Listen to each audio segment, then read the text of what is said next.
Alright, so I've got the windows installed, the doors, or the one door. I've got the insulation in and mounted.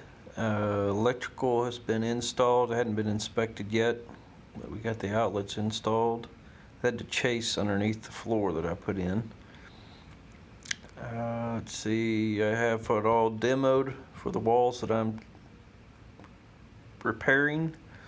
I've got to rip this out to make room for a pocket door. I'll show you in a minute how I cut that out and put in the new door frame. But all this is just prep work for the next stage. So I didn't show the video of me installing the doors and windows, or the door and window, I should say. Basically, I just cut the OSB and put the window and door in.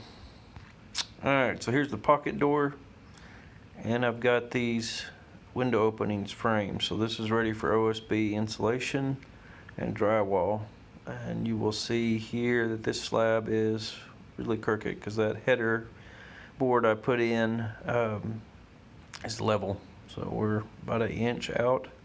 I'm gonna have to shim the bottom of that to get this level. And this is a pocket door kit. That top piece comes separate. That installs pretty easy.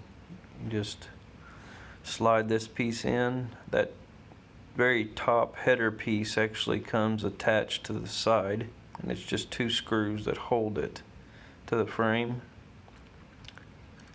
And the paperwork that comes with it actually tells you what your rough opening is. You just make your rough opening that size.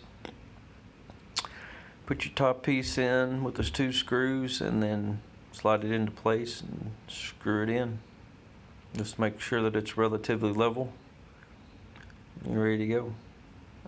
Only thing I would note is you can't use full-size screws on this.